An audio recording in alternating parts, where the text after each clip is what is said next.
여러분, 신앙생활이 뭘까요? 신앙생활의 참모습 어떤 것일까요? 그것은 결국 말씀에, 하나님 말씀에, 하나님 분부에 순종하는 겁니다.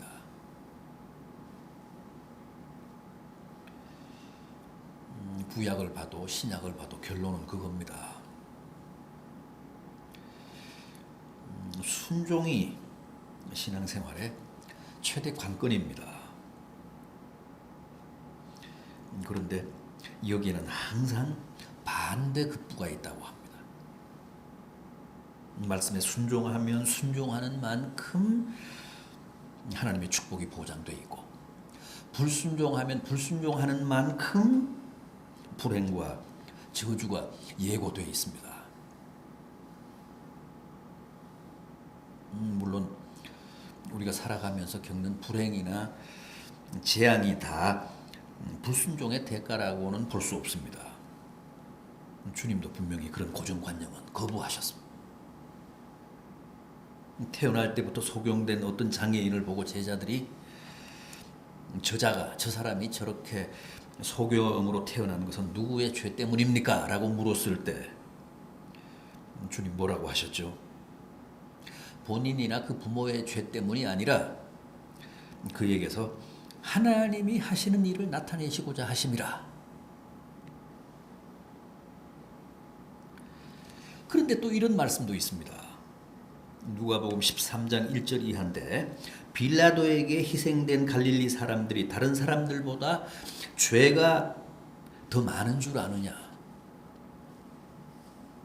아니라 너희도 만일 회개하지 않으면 이같이 망하리라. 실로암의 망대가 무너져 죽은 18사람이 다른 예루살렘 사람들보다 죄가 더 많은 줄 아느냐? 아니라 너희도 만일 회개하지 않으면 이와 같이 망하리라. 그러니까 모든 죄악, 모든 불행이, 모든 재앙이 다 죄값이라는 주장에는 반대하셨지만, 그러나 기본적으로 재앙이 하나님의 징계라는 사실 자체를 부정하시지는 않았습니다. 그들이 너희보다 죄가 더 많은 줄 아느냐? 아니라 너희도 회개하지 않으면 이같이 망하리라.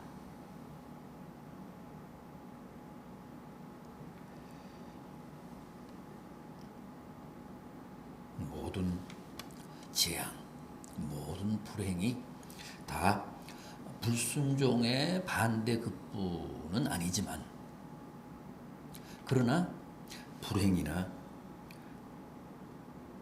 재앙 중 많은 것들이 죄와 무관하지 않다는 말씀을 분명히 하셨습니다. 어떤 분들은 구원받은 우리들도 죄를 지으면 징계를 당하냐 받느냐라고 묻습니다. 어떻게 생각하십니까? 믿는 자도 죄값을 치러야 하느냐, 이제 그런 물음인데, 그런 질문인데 어떻게 생각하십니까? 믿는 사람은 더 이상 정죄함이 없다.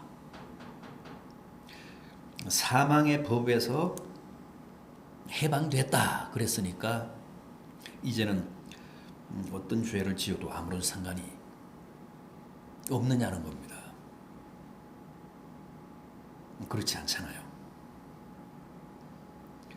로마서 6장 15절을 보면 이 문제에 대해 분명히 그럴 수 없느니라 그랬습니다. 왜요?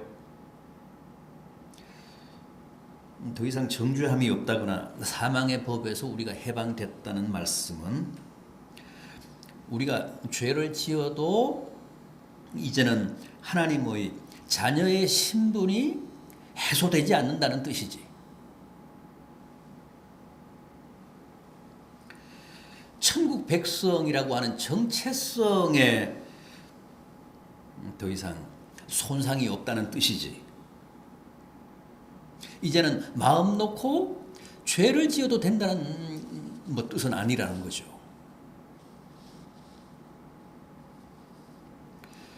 이제는 우리가 죄를 지어도 내가 받은 구원을 무효화할 수는 없습니다. 그러나 그 말이 이제는 우리가 무슨 죄를 지어도 좋다 그런 뜻은 아니라는 거예요.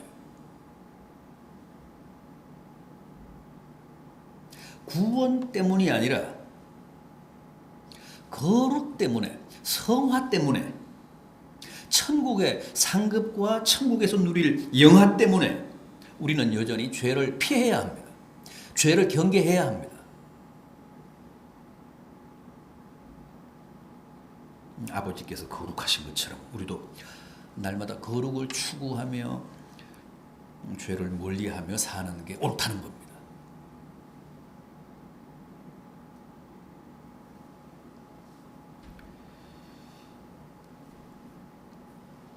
순종과 불순종에 따르는 하나님의 반대 급부 때문에 우리는 지금도 여전히 하나님의 뜻이나 하나님의 말씀이나 계명에 순종하며 살아야 복되다는 겁니다.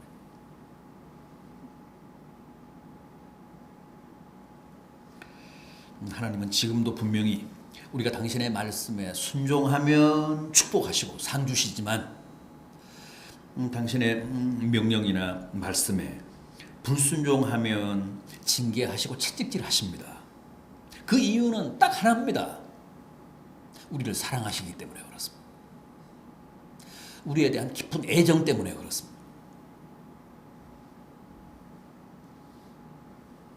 하나님은 나를 너무너무 사랑하시기 때문에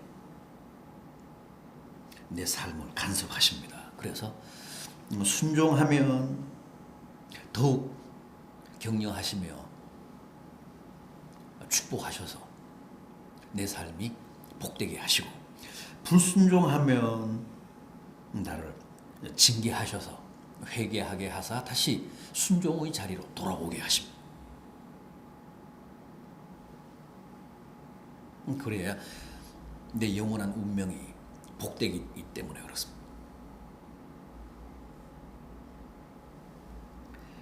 지난 시간에는 순종하는 자에게 약속하신 하나님의 여러 가지 축복을 확인해 보았습니다.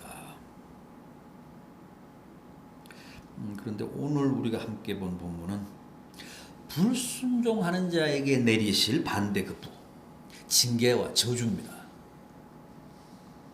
그런데 이 신명기 28장에는 그 순종하는 자에게 약속된 축복보다 불순종하는 자에게 경고된 불행과 저주가 훨씬 더 많습니다. 구성을 보면 1절에서 14절까지는 축복입니다. 순종하는 자에게 베푸실 하나님의 은혜와 축복.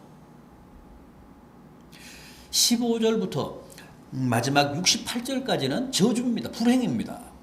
하나님의 명령과 하나님의 계명에 불순종하는 자들에게 내리실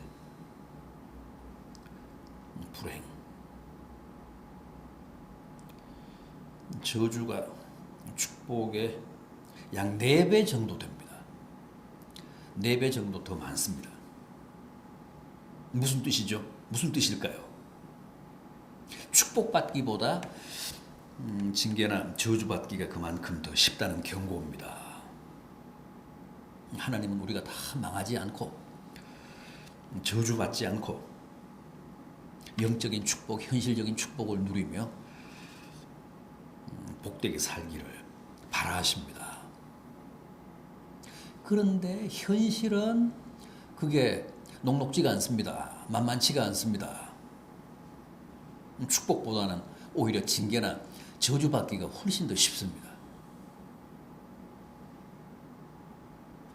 그래서 이 신명기 28장은 우리가 하나님의 놀라운 축복이 약속된 장이다, 이제 그렇게 알고 있는데 반해서 전반부 14절까지만 축복이고 나머지는 다 끝까지 저주입니다. 온갖 징계와 저주를 다 동원하시며 불순종을 경계하고 계십니다.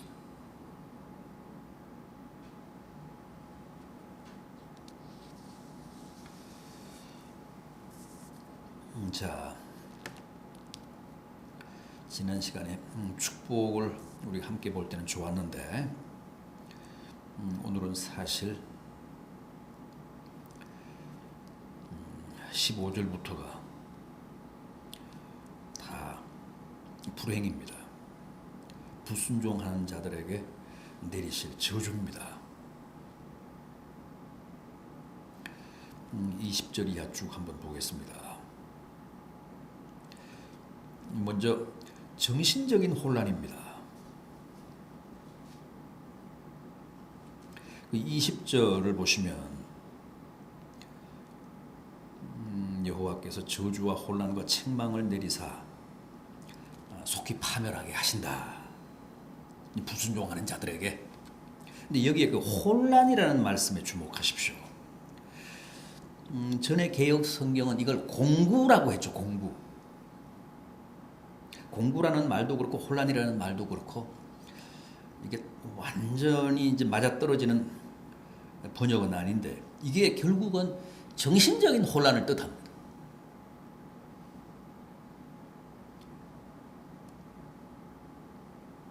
정신적인 혼란, 정신분열, 마음의 병. 28절도 보십시오. 여호와께서 또 너를 미치는 것과 눈 머는 것과 정신병으로 치신다.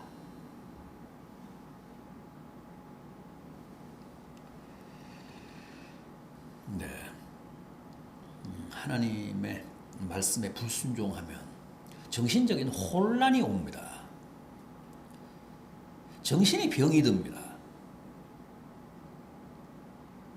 어떤 의미에서 육체적인 병보다 정신병이 먼저 옵니다.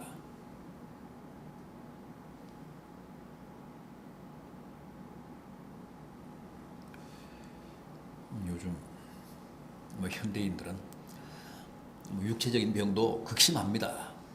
그러나 그보다 더 위기적인 게 역시 정신병 아닙니까? 정도의 차이가 있을 뿐이지 다 정신질환을 가지고 있습니다. 어느 나라나 마찬가지입니다. 이게 하나님의 말씀에 대한 불순종과 무관하지 않다는 거죠. 성서적으로 진단하면 그렇다는 겁니다. 모든 정신적인 병, 모든 육체적인 병이 다 불순종의 반대급부는 아니라고 하더라도 하나님의 징계 가운데, 하나님의 저주 가운데 정신병도 있다는 거예요. 다음은 육체적인 질병입니다. 21절 보십시오. 여호와께서 내 몸에 연병이 들게 하사.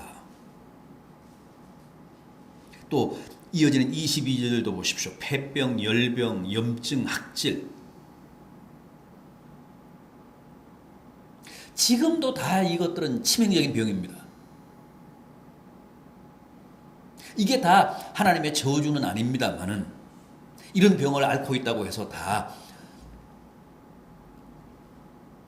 불순종의 반대급부로 하나님이 징계하신 거라고 볼 수는 없지만 하나님의 징계 가운데, 하나님의 저주 가운데 이런 정신적인 병뿐만 아니라 육체적인 병도 있다는 사실 우리가 기억해야 된다는 겁니다.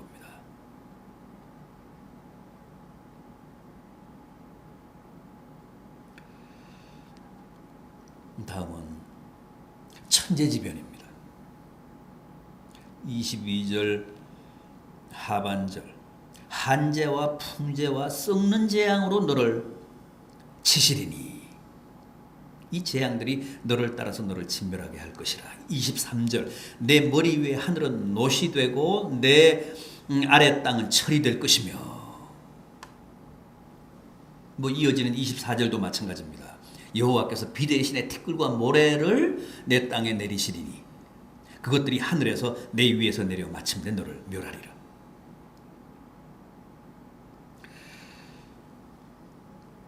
여기 뭐 한재, 풍재, 또 곡식이 썩는 병, 머리 위에 하늘이 노시된다. 이것은 구름 한 점 없는, 그러니까 한 방울 비가 내리지 않는 하늘을 말합니다. 땅이 철이 된다. 이것도 마찬가지입니다. 어떤 생물도 살 수 없을 만큼 땅이 굳어진 상태를 뜻합니다. 극심한 가뭄을 말하는 거죠.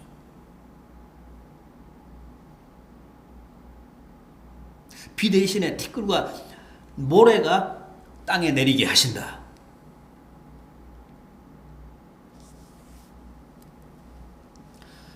뭐 황사유가 아닙니다. 그야말로 모래바람, 모래태풍.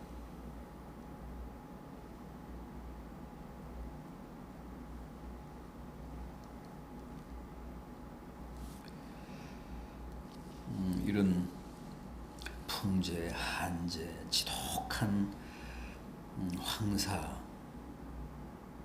이런 것들로 인해 작물을 재배할 수가 없게 된다는 거죠. 또 치열한 생존 경쟁에서 패하게 하신다고 합니다. 25절 말씀 보십시오. 여호와께서 내 적군 앞에서 너를 패하게 하시리니 내가 그들을 치러 한 길로 나가서 그들 앞에서 7길로 도망할 것이며 내가 또 땅의 모든 나라 중에 흩어지고. 전쟁을 뜻하기도 하지만 전쟁과 다를 바 없는 현대 사회의 치열한 생존 경쟁에서도 이렇게 남에게 패하게 된다는 겁니다. 지난번 순종하는 자에게 허락하실 하나님의 축복 가운데서 그 7절을 보면 여호와께서 너를 대적하기 위해 일어난 적군들을 내 앞에서 패하게 하시리라. 그들이 한 길로 너를 치러 들어왔으나 내 앞에서 7길로 도망하리라.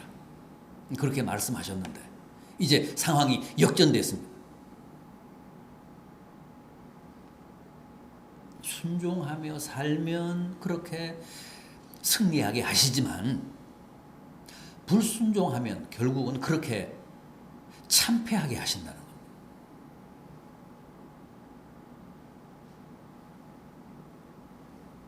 또 언제나 남에게 당하고 남에게 빼앗기며 살게 하신다고 합니다. 29절을 보십시오. 맹인이 어두운 데에서 더듬는 것과 같이 내가 백주에도 더듬고 내 길이 형통하지 못하여 항상 압제와 노략을 당할 뿐이리니 너를 구원할 자가 없을 것이며. 항상 남에게 억눌림을 당하고 빼앗기고, 그래서 나는 죽도록 노력하고 힘을 쓰지만 내 수중에는 아무것도 남아있는 게 없다는 겁니다. 그런데 주변에서도 그런 나를 동정하거나 도와줄 사람이 없다는 거예요. 또 가정이 무너진다고 합니다. 30절 말씀 보십시오. 내가 여자와 약혼하였으나 다른 사람이 그 여자와 같이 동침할 것이요 집을 건축하였으나 거기에 거주하지 못할 것이요 포도원을 심었으나 내가 그 열매를 따지 못할 것이다.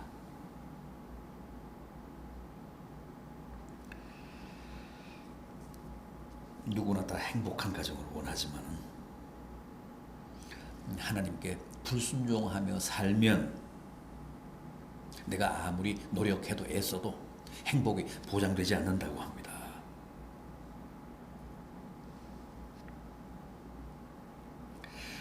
또 경제적인 파탄을 당한다고 합니다. 31절, 33절, 38절, 39절, 40절, 42절, 44절 말씀이 다 경제적인 파탄에 관한 경고의 말씀입니다. 내 소를 내 목전에서 잡았으나 내가 먹지 못할 것이며 내 나귀를 내 목전에서 빼앗겨도 도로 찾지 못할 것이며 내 양을 원수에게 빼앗길 것이나 너를 도와줄 자가 없을 것이며 내 토지의 소산과 내 수고로 얻은 것을 내가 알지 못하는 민족이 먹겠고 너는 항상 압제와 학대를 당할 뿐이리니 내가 많은 종자를 들에 뿌릴지라도 메뚜기가 먹음으로 거둘 것이 적을 것이며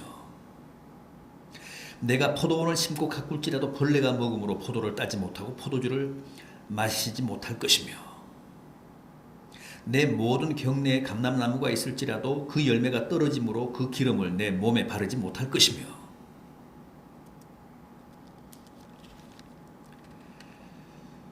내 모든 나무와 토지 소산은 메뚜기가 먹을 것이며 그는 내게 구워줄지라도 너는 그에게 구워주지 못하리니 그는 머리가 되고 너는 꼬리가 될 것이라.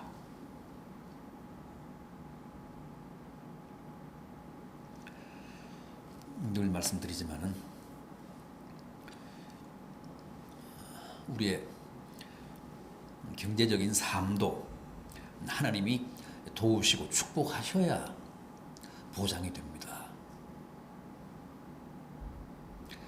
아무리 포도원을 조성하고 아무리 곡식을 많이 뿌리고 아무리 감람나무를 많이 키워도 하나님이 돕지 않으시면 하나님이 은혜를 베푸시지 않으면 아무런 수확을 못 봅니다. 아무리 양이 많아도 아무리 약대가 많아도 도적들에게 한순간 그 모든 것들을 다 빼앗기고 만다고 하십니다. 하나님이 내 생활을 도우시고 나를 보호하셔야 내가 이 땅에서 경제적인 여유도 누리고 물질적인 축복도 향유하며 살 수 있다는 거죠. 그런데 그게 말씀에 순종하며 사는 자에게 보장된 축복이고 불순종하면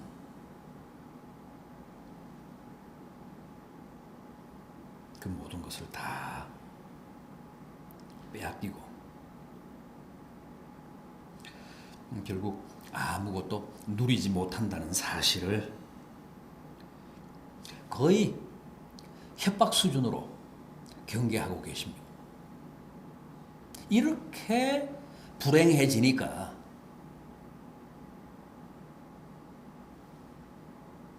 이렇게 내 삶이 극심한 어려움 가운데 처하게 되니까 어떻게든 하나님의 율법과 분부와 말씀에 순종하며 살라는 겁니다.